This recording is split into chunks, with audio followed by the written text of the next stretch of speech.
Hi everyone, welcome to Study World classes. So friends, कल की class में हम लोगों ने 15 क्वेश्चन जो थे वो कंप्लीट कर लिए थे। आई होप आपने कल की क्लास को अटेंड कर लिया होगा। ये जो क्वेश्चन है सीडीपी पैडागोजी के हैं और ये पेपर 1 एंड पेपर 2 दोनों में हेल्प करेंगे, क्योंकि सीडीपी पैडागोजी जो है वो पेपर 1 एंड पेपर 2 की दोनों की सेम है। तो चलिए फिर आज की क्लास को कंटिन्यू करते हैं। आई होप आपने कल की क्लास को अटेंड कर लिया होगा। प्लेलिस्ट बनाई हुई है, आपको सारी क्लासेस मिल जाएंगी, तो आप लोग ज्वाइन कर लीजिएगा। डेली ये क्लास 3 बजे हो रही है, जहाँ पर हम लोग प्रीवियस के क्वेश्चन की प्रैक्टिस कर रहे हैं। तो आज का पहला क्वेश्चन है जिसमें पूछा गया है कि विद्यालयों में सुविधा वंचित पृष्ठभूमि से आने वाले बच्चों का निम्न स्तरीय निष्पादन किस और संकेत करता है। यानी कि जो वंचित पृष्ठभूमि से, जिनको बहुत ज़्यादा रिसोर्स प्राप्त नहीं होते हैं, जो ऐसे बैकग्राउंड से हैं जहाँ पर लोग शिक्षित नहीं हैं, उनको बहुत ज़्यादा सुविधाएं नहीं मिल पा रही हैं, तो ऐसे बच्चों से जो है रिलेटेड ये क्वेश्चन पूछा गया है। तो कौन सा राइट आंसर यहाँ पर होगा? पहला है, विद्यालय सभी विद्यार्थियों की आवश्यकताओं की ओर ध्यान देता है, या फिर उनके माता पिता शिक्षा का महत्व जो है नहीं समझते।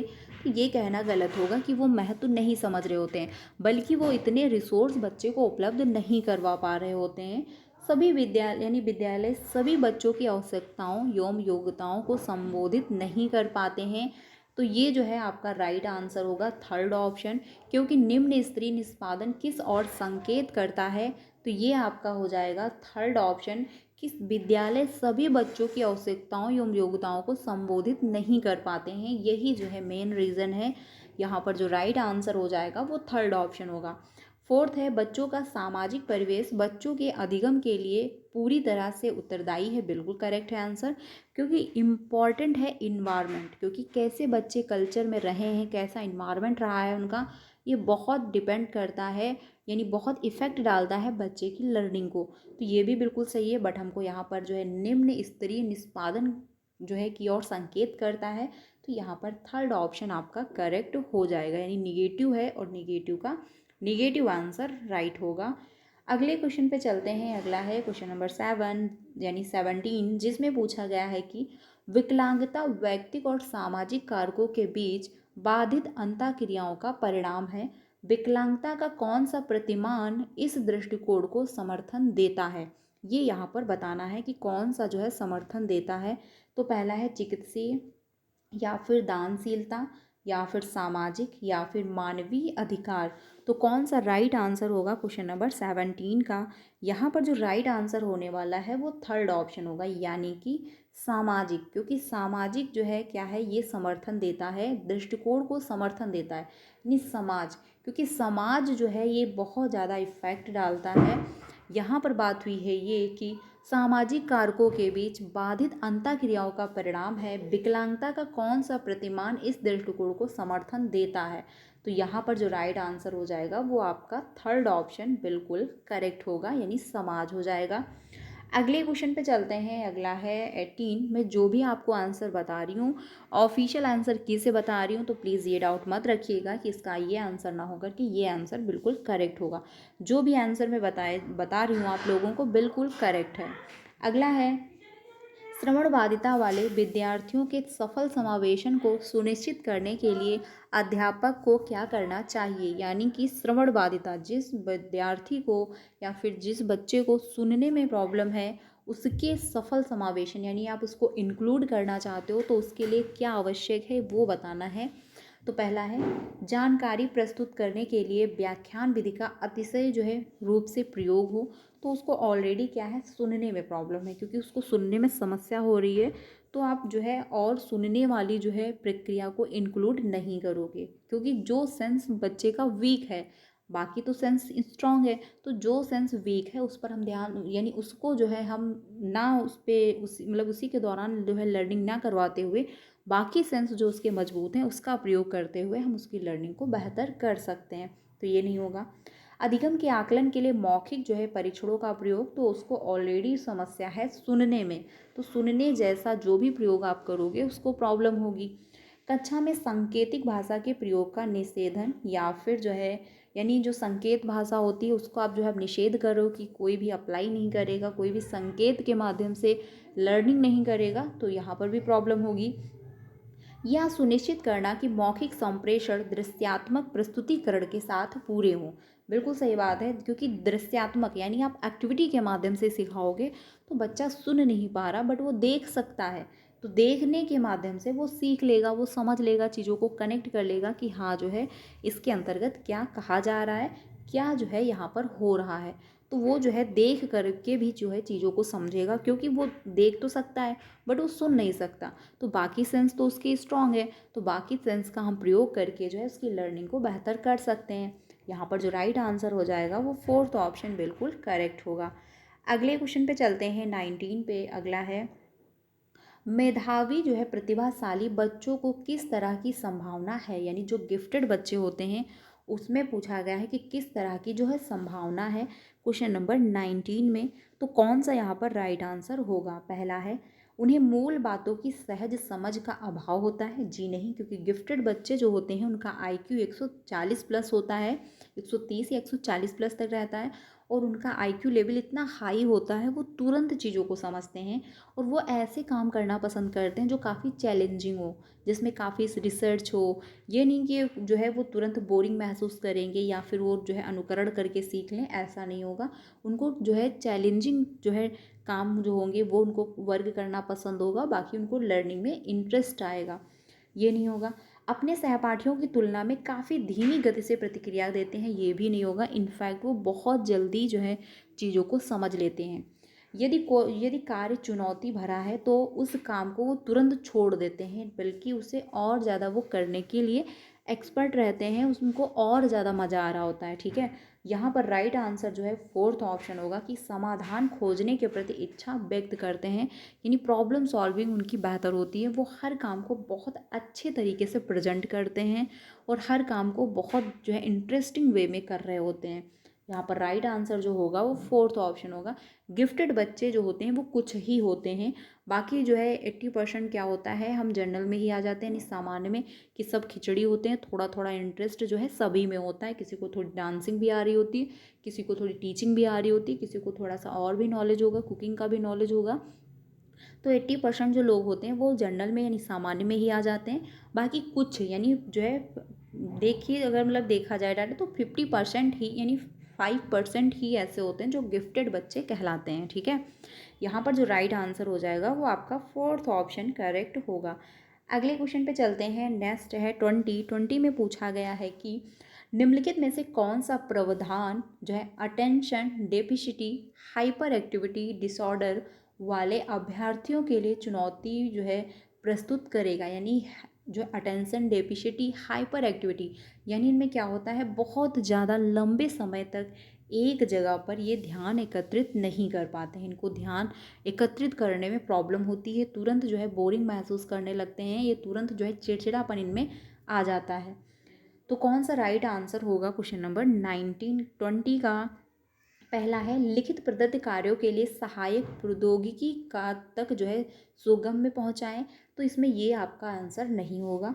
जो है विभिन्न संवेदों का उद्दीपन, ये भी नहीं होगा। प्रदत्त कार्यों को छोटे छोटे प्रबंधनीय समूह में प्रस्तुत करना, या फिर बिना किसी अंतराल के लंबी अवधि वाले व्याख्यान। तो इसमें जो है पूछा गया है चुनौती प्रस्तुत करता है, यानी कि जो हाइपर एक्टिविटी यानी हाई जो है अटेंशन डेफिसिटी हाइपर एक्टिविटी डिसऑर्डर होता है जिन बच्चों में, उनको कौन चुनौती यानी उनको कौन जो है प्रॉब्लम क्रिएट करेगा? तो नॉर्मल सी बात है फोर्थ ऑप्शन होगा, क्योंकि बिना किसी अंतराल यानी बिना किसी गैप के, छुट्टी के या फिर ब्रेक के लंबी अवधि का व्याख्यान दे रहे हो, लेक्चर देते जा रहे हो, तो बच्चा ऑलरेडी प्रॉब्लम क्रिएट कर रहा है, उसको ध्यान देने में प्रॉब्लम हो रही है, वो एक टाइम पर जो है काफ़ी एक जगह पर काफ़ी लंबे टाइम तक ध्यान एकत्रित नहीं कर पाता है। अब ऐसे सिचुएशन में आप लेक्चर पे लेक्चर देते जा रहे हो तो उसको समस्या होगी, वो ध्यान से नहीं सुन पाएगा, चीज़ों को कनेक्ट नहीं कर पाएगा। तो यही यहाँ पर फोर्थ ऑप्शन करेक्ट होगा, क्योंकि क्वेश्चन जो है यहाँ पर निगेटिव पूछा है, यानी चुनौती प्रस्तुत करेगा, यानी बच्चे के लिए चुनौतीपूर्ण है, बच्चे के लिए चैलेंजिंग है। तो यहाँ पर फोर्थ ऑप्शन आपका सही होगा। थर्ड ऑप्शन अगर यहाँ पे पूछता है कि हेल्प करता है तो थर्ड ऑप्शन होता, क्योंकि छोटे छोटे टुकड़ों में आप डिवाइड कर दोगे। मान के चलिए 1 घंटे का वर्क है तो आप उसको 30-30 मिनट में डिवाइड कर दोगे, क्योंकि बच्चों को समस्या हो रही है, वो 1 घंटे तक ध्यान एकत्रित नहीं कर पा रहा है। ठीक है, तो यहाँ पर जो राइट आंसर हो जाएगा वो फोर्थ ऑप्शन बिल्कुल सही होगा। अगले क्वेश्चन पे चलते हैं। नेक्स्ट है 21 में पूछा गया है क्वेश्चन नंबर जो 21 है इसमें पूछा है आदर्शन और रीजन का क्वेश्चन दिया गया है। इसमें कहा है कि अध्यापक को अपने विद्यार्थियों को सहयोगात्मक अधिगम में सहयोग करने, जो है समूह कार्य करने और सक्रिय रूप से भाग लेने के लिए प्रोत्साहित करना चाहिए, जो कि बिल्कुल सही है। क्योंकि अध्यापक को क्या है, बच्चों को प्रोत्साहित करना चाहिए कि वो एक दूसरे की मदद करके सीखें, ग्रुप में लर्निंग करें, जो सामूहिक कार्य भी करें, जिससे जो है वो इनमें क्या है एक दूसरे के प्रति सद्भावना बेहतर हो, जो है बढ़े और एक दूसरे का सहयोग करके उनकी लर्निंग बेहतर हो पाए। ये बिल्कुल सही है। तर्क जो दिया गया कि अधिगम एक सामाजिक गतिविधि है और विद्यार्थियों को सामूहिक रूप से ज्ञान सृजित करना चाहिए, बिल्कुल करेक्ट है। क्योंकि जो लर्निंग होती है हमारी, ये समाज में ही होती है, हम समाज में रहकर ही लर्निंग अपनी कर रहे होते हैं, तो ये भी बिल्कुल करेक्ट है। यानी कि यहाँ पर ए भी सही है और आर भी सही है, यानी आदर्शन भी सही दिया गया है और रीजन भी बिल्कुल करेक्ट है। तो आंसर हो जाएगा फर्स्ट ऑप्शन, यानी ए और आर दोनों सही हैं और आर ए की सही व्याख्या भी कर पा रहा है। यहाँ पर राइट आंसर जो होगा वो फर्स्ट ऑप्शन करेक्ट हो जाएगा, बाकी ऑप्शन जो है वो गलत हो जाएंगे। नेक्स्ट पे चलते हैं 22 पे। 22 है कि शिक्षण अधिगम की निम्न में से कौन सी विधि ज्ञान के सृजन में विद्यार्थियों की सक्रिय भूमिका को महत्व नहीं देती है। यहाँ पर ये बताना है, यानी कि सक्रिय भूमिका को महत्व नहीं दे रही, यानी निगेटिव क्वेश्चन है, तो निगेटिव का निगेटिव ही आंसर होगा। तो व्यवहार अनुकूलन होगा, या फिर सहपाठी सहभागिता होगा, या फिर अन्वेषण अधिगम होगा, या फिर पारस्परिक शिक्षण होगा।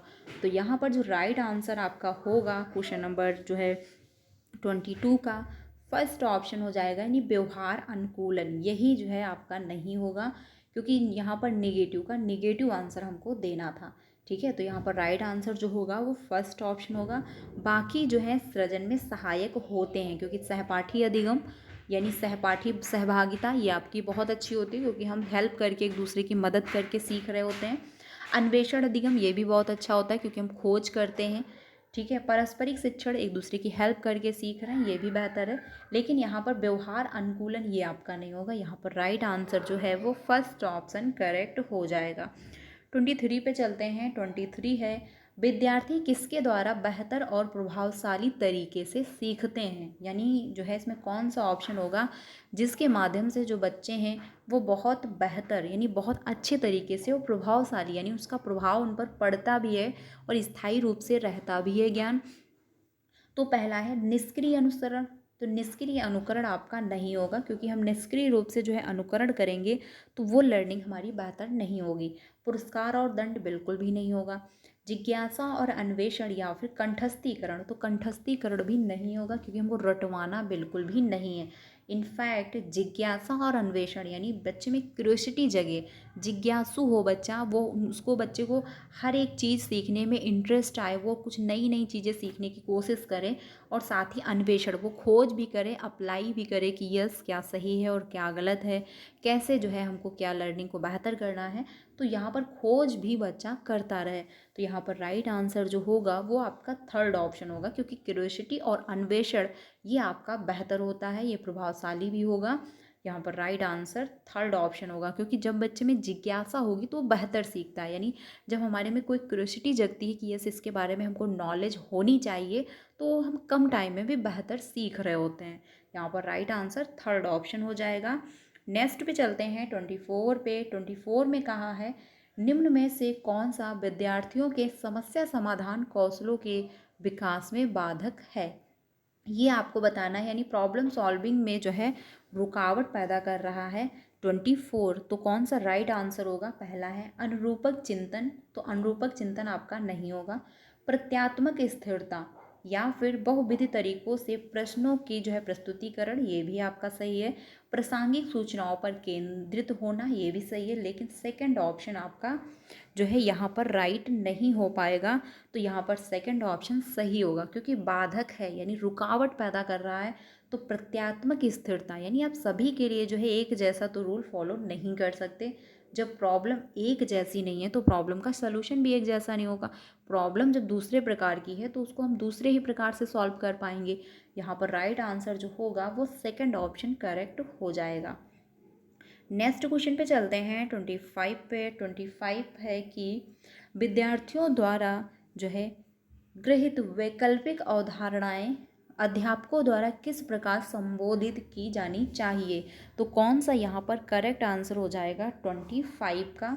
तो क्वेश्चन नंबर जो 25 है, पहला ऑप्शन है वैकल्पिक अवधारणाओं की कोई चर्चा किए बिना अनदेखी की जानी चाहिए। यानी जो वैकल्पिक अवधारणाएं दी जाती हैं इसको आप बिना देखे जो है अनदेखी कर दोगे तो ये आपका राइट नहीं होगा, क्योंकि वैकल्पिक यानी नॉन एग्जाम्पल आपके बेहतर होते हैं। क्योंकि अगर एग्जाम्पल के माध्यम से बच्चा नहीं समझ पा रहा है तो नॉन एग्जाम्पल दे करके हम बच्चे में जो कन्फ्यूज़न है वो क्लियर हो रहा होता है, तो ये आपका नहीं होगा। विद्यार्थियों को किसी भी प्रकार की वैकल्पिक अवधारणाएं साझा करने की अनुमति नहीं देनी चाहिए, तो ये भी जो है आपका नहीं होगा। विद्यार्थियों को अपने विचार साझा करने के लिए प्रोत्साहित करना चाहिए और इन पर जो है समग्रता से चर्चा करनी चाहिए। बिल्कुल करेक्ट है आंसर, यहाँ पर थर्ड ऑप्शन आपका सही हो जाएगा, क्योंकि विद्यार्थियों को अपने विचार साझा करने यानी जो उनकी थिंकिंग है उसको साझा करने के लिए आप प्रोत्साहित करते हो कि एटलीस्ट अपनी बात को रखो। क्योंकि क्लासरूम में बहुत सारे ऐसे बच्चे होते हैं जिनको नॉलेज तो है लेकिन वो अपनी बात को नहीं कह पाते हैं, तो इसके लिए आप प्रोत्साहित कर रहे हो तो ये अच्छी बात है। साथ ही जो इन पर चर्चाएं भी करवा रहे हो तो ये और भी ज़्यादा अच्छा है। तो यहाँ पर राइट आंसर जो होगा वो आपका थर्ड ऑप्शन बिल्कुल करेक्ट होगा। फोर्थ ऑप्शन भी बिल्कुल सही नहीं है। यहाँ पर राइट आंसर जो है वो थर्ड ऑप्शन होगा। नेक्स्ट पे चलते हैं 26 पे। क्वेश्चन नंबर 26 है निम्नलिखित में से कौन सा बाह्य अभिप्रेरणा का उदाहरण है। तो कौन सा यहाँ पर राइट आंसर हो जाएगा क्वेश्चन नंबर 26 का। जिज्ञासा को संतुष्ट करने के लिए अधिगम, या फिर जो है समझ को समुन्नत करने के लिए अधिगम, या फिर नगद पुरस्कार पाने के लिए अधिगम, या फिर किसी कौशल में निपुणता प्राप्त करने के लिए अधिगम।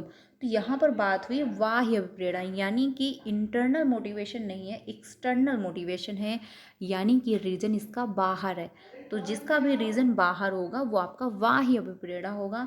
और बाह्य अभिप्रेरणा बहुत अच्छा नहीं माना जाता है क्योंकि एक टाइम बाद ये ख़त्म हो जाता है। लेकिन इंटरनल यानी आंतरिक अभिप्रेरणा जो होता है वो लॉन्ग टाइम चलता है, क्योंकि आपको वो पसंद है, आप इसलिए कर रहे हो, ठीक है, तो वो लॉन्ग टाइम चलता है। तो जिज्ञासा को संतुष्ट करने के लिए अधिगम, या इसका रीज़न क्या है, आपके अंदर है, क्योंकि आपको पसंद है कि यस मुझे इसके बारे में नॉलेज होनी चाहिए, तो आपका लॉन्ग टाइम चलेगा। जैसे आपको पढ़ना जो है पसंद है, अब जब आपको पढ़ना पसंद है तो ये लॉन्ग टाइम चलेगा, लेकिन बहुत ही रेयर है, कुछ ही लोगों को पढ़ना पसंद होता है, बाकी नहीं। समझ को समुन्नत करने के लिए अधिगम, ये भी आपका नहीं होगा क्योंकि इसका रीज़न अंदर है। लेकिन थर्ड ऑप्शन जो दिया गया नगद पुरस्कार पाने के लिए अधिगम, क्योंकि आप इसके लिए अधिगम कर रहे हो, लर्निंग कर रहे हो कि आपको पुरस्कार मिलेगा। आप सीटेट की प्रिपरेशन इसलिए कर रहे हो कि पापा ने बोला है कि बाइक दिला देंगे अगर सीटेट क्वालिफाई हो गया, तो इसका रीज़न क्या है, बाहर है, कि आपको बाइक चाहिए इसीलिए आप पढ़ाई कर रहे हो, ठीक है। तो ये क्या है, इसका रीज़न बाहर है, बाह्य अभिप्रेरणा है। लेकिन आप सीटेट इसलिए पढ़ रहे हो कि मुझे सीटेट को क्वालिफाई करना है, तो ये क्या है आपका, इसका कोई रीज़न बाहर नहीं है, तो ये क्या है आपका आंतरिक अभिप्रेरणा हुआ। तो यहाँ पर जो थर्ड ऑप्शन है वो बिल्कुल सही हो जाएगा। बाकी जो है आंतरिक अभिप्रेरणा के एग्जाम्पल हैं, ये भी ध्यान रखिएगा क्योंकि कभी कभी पूछ लेता है। 27 पे चलते हैं। 27 है समझ जो है श्यामा जो है अपनी असफलता के लिए योग्यता में कमी को उत्तरदायी ठहराती है, ठीक है, और योग्यता को एक स्थिर रूप की जो है तरह मानती है।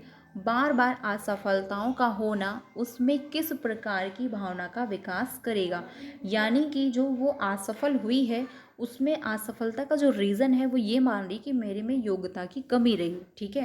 तो इसमें कौन सा राइट आंसर हो जाएगा ये यहाँ पर बताना है, जो क्वेश्चन नंबर है 27। तो 27 का जो राइट आंसर होगा वो कौन सा होगा, पहला है जिज्ञासा, या फिर असहायता का सीखा हुआ भाव, या फिर गर्व, या फिर आशा। तो यहाँ पर जो राइट आंसर हो जाएगा वो होगा सेकंड ऑप्शन, यानी कि यहाँ पर राइट आंसर जो है वो सेकंड ऑप्शन हो जाएगा कि जो है असहायता का सीखा हुआ भाव, ठीक है। उस यहाँ पर सेकंड ऑप्शन जो है करेक्ट हो जाएगा, क्योंकि यहाँ पर योग्यता की कमी बताई गई है, तो यहाँ पर जो राइट आंसर होगा वो सेकंड ऑप्शन होगा। नेक्स्ट पे चलते हैं, अगला है क्वेश्चन नंबर 28। 28 में पूछा गया है आप अपने विद्यार्थियों को कुछ जानकारी याद करवाना चाहते हैं, इस उद्देश्य के लिए आप किस युक्ति से बचना चाहेंगे, ठीक है। तो यहाँ पर कौन सा राइट आंसर होगा, यानी जानकारी याद करवाना चाह रहे हैं, तो कौन सी युक्ति से आप बचेंगे। क्वेश्चन नंबर जो है 28, इसमें पहला है, आप उन्हें निष्क्रिय रूप से कई बार दोहराने के लिए कहेंगे, या फिर उनके पूर्व ज्ञान से जो है संबंधता जोड़ेंगे। ये आपका पॉजिटिव है, लेकिन यहाँ पर बताया गया युक्ति से बचना है, यानी कि क्वेश्चन नेगेटिव है और नेगेटिव का नेगेटिव आंसर होगा। तो नॉर्मल सी बात है, आंसर फर्स्ट होगा, क्योंकि निष्क्रिय रूप से कई बार दोहराने से ही आप बचेंगे, क्योंकि हमको बच्चों को निष्क्रिय रूप से रटवाना बिल्कुल भी नहीं है, ठीक है। तो यहाँ पर जो राइट आंसर होगा वो आपका फर्स्ट ऑप्शन होगा। बाकी जो है, ज्ञान को वास्तविक जीवन की समस्याओं में लागू करने के अवसर देंगे, ये बिल्कुल सही है, क्योंकि जहाँ भी नॉलेज बच्चे की रियल लाइफ से कनेक्ट होगा वो नॉलेज आपका बेहतर होगा, और उसमें जो है बच्चा चीज़ों को कनेक्ट भी कर पाएगा, इनफैक्ट वो लॉन्ग टाइम चलेगा भी। उस अवधारणा हेतु उदाहरण और गैर उदाहरण यानी एग्जाम्पल और नॉन एग्जाम्पल दे रहे हो तो ये और भी अच्छा है, क्योंकि इससे क्या होता है, एग्जाम्पल से जो है बच्चे में क्लियरिटी आती है, और नॉन एग्जाम्पल से जो कन्फ्यूज़न है वो भी क्लियर हो रही होती, तो ये बेहतर है। लेकिन यहाँ पर नेगेटिव का नेगेटिव आंसर देना था, तो फर्स्ट ऑप्शन होगा, क्योंकि निष्क्रिय रूप से कई बार दोहरा रहे हो, इससे जो है आपको बचना है, ठीक है। यहाँ पर राइट आंसर जो होगा वो फर्स्ट ऑप्शन बिल्कुल करेक्ट होगा। 29 पे चलते हैं, क्वेश्चन नंबर जो है 29, जिसमें पूछा गया है, निम्नलिखित में से कौन सा व्यक्तिगत कारक है जो अधिगम को प्रभावित करता है, ठीक है, यानी कौन सा ऐसा जो व्यक्तिगत कारक है जो अधिगम को प्रभावित करता है। तो स्कूली माहौल हो जाएगा, या फिर आनुवंशिकता है, या फिर सांस्कृतिक संदर्भ है, या फिर अध्यापिका का शिक्षण शास्त्र है। तो कौन सा राइट आंसर होगा 29 का, तो 29 का जो होगा वो आपका आनुवंशिकता, यानी हेरिडिटी क्या है, ये व्यक्तिगत कारक होता है जो हमको हमारे पेरेंट्स से मिलता है। अब इसमें जो ये तो नहीं कि हमारी हेरिडिटी अच्छी नहीं है तो हम दूसरे की हेरिडिटी ले लेंगे, ये तो पॉसिबल नहीं है। तो ये क्या हमारा व्यक्तिगत कारक है जो हमारी लर्निंग को प्रभावित करता है, क्योंकि हेरिडिटी भी जो है डिपेंड करती है कि हमारी हेरिडिटी कैसी है, वही जो है उसी के अकॉर्डिंग हमारी लर्निंग बेहतर होती है। तो हेरिडिटी इनटू इन्वायरमेंट दोनों का रोल होता है, तभी जाके डेवलपमेंट हो पाता है। तो हेरिडिटी भी प्रभावित करती है आपकी लर्निंग को। यहाँ पर जो राइट आंसर है वो आपका सेकंड ऑप्शन करेक्ट होगा। अगले क्वेश्चन पे चलते हैं। अगला है नेक्स्ट क्वेश्चन, अधिगम किसके द्वारा नकारात्मक रूप से प्रभावित होता है, यानी कि नकारात्मक जिसका जो है गलत इफेक्ट पड़ रहा होता है।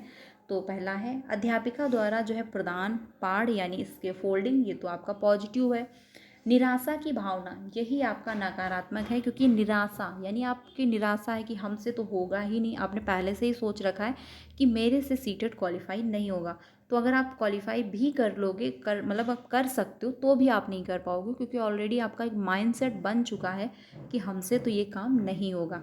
तो ये क्या है, निराशा की भावना हुआ। तो यहाँ पर राइट आंसर जो होगा इसका नकारात्मक प्रभाव पड़ेगा, यानी गलत इफेक्ट पड़ेगा। तो यहाँ पर राइट आंसर जो है वो सेकंड ऑप्शन होगा।